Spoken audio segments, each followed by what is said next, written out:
നമസ്കാരം.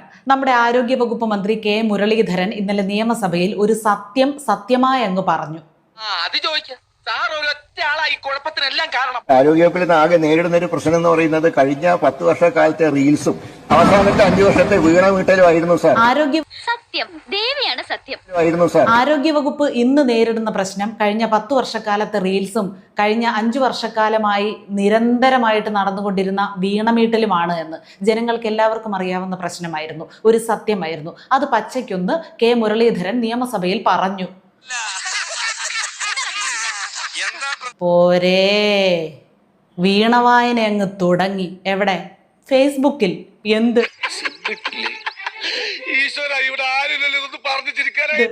ഉത്തരവാദിത്വം മറക്കേണ്ട കെ മുരളീധരൻ.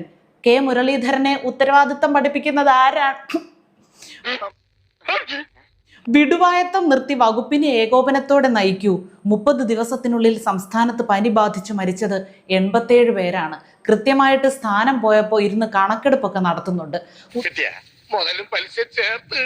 ഉത്തരവാദിത്തത്തെ കുറിച്ച് പറയാനുള്ള ഇവരുടെ എല്ലാ റൈറ്റ്സും നമുക്കറിയാം. അതവിടെ നിൽക്കട്ടെ. വിടുവായത്വം പറയുകയാണ് മുരളീധരൻ എന്ന് പറഞ്ഞത് ഞങ്ങൾക്ക് മനസ്സിലാകുന്നില്ല. എത്ര കറക്റ്റായിട്ടുള്ള ഒരു പോയിന്റാണ് നമ്മുടെ ആരോഗ്യവകുപ്പ് മന്ത്രി പറഞ്ഞത്, നിലവിലെ ആരോഗ്യവകുപ്പ് മന്ത്രി പറഞ്ഞത്.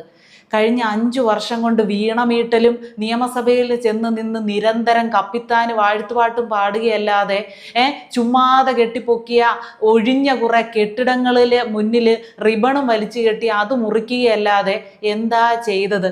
ഇപ്പൊ 87 പേർ മരിച്ചു, ഇത്ര പേർക്ക് പനി ബാധിച്ചു, ഇത്ര ആശുപത്രികളിൽ രോഗികൾക്ക് വേണ്ട ചികിത്സ കിട്ടുന്നില്ല. ഇവര് കയറിയിട്ട് 1 മാസം, ഇവരിറങ്ങിയിട്ട് 1 മാസം. അതൊന്ന് ഓർത്തോണം. ഇത്രയും കുറ്റപ്പെടുത്തുന്നുണ്ടല്ലോ. ആ സമയത്ത് കെട്ടിടം തകർന്നു വീണ സമയത്തും രോഗികള് ചികിത്സ കിട്ടാതെ മരിച്ച സമയത്തും തിരുവനന്തപുരം മെഡിക്കൽ കോളേജിലെ ഡോക്ടർ തന്നെ ശസ്ത്രക്രിയയ്ക്ക് ഉപകരണങ്ങളില്ലെന്ന് പറഞ്ഞ സമയത്തും ഇവരെന്താ പറഞ്ഞത്?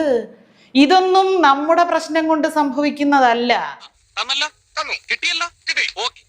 കെട്ടിടം തള്ളിമറിച്ചത് ആരോഗ്യവകുപ്പ് മന്ത്രിയല്ല.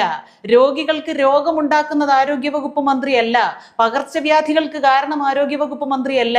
നമുക്ക് ഈ ഉത്തരവാദിത്വം ഒന്നും ഏറ്റെടുക്കാൻ പറ്റത്തില്ലെന്ന് പറഞ്ഞ ആളുകളാ. ഒരു ഉത്തരവാദിത്വവും ഏറ്റെടുക്കാതിരുന്ന ആളുകളാണ് ഇപ്പൊ കെ മുരളീധരൻ്റെത് വിടുവായിത്വമാണെന്ന് പറയുന്നത്. ഞാൻ പറഞ്ഞല്ലോ, ഒരു അബദ്ധങ്ങളുടെ ഒരു ഘോഷയാത്ര തന്നെയാണല്ലോ അതിന്റെ ജീവിതം.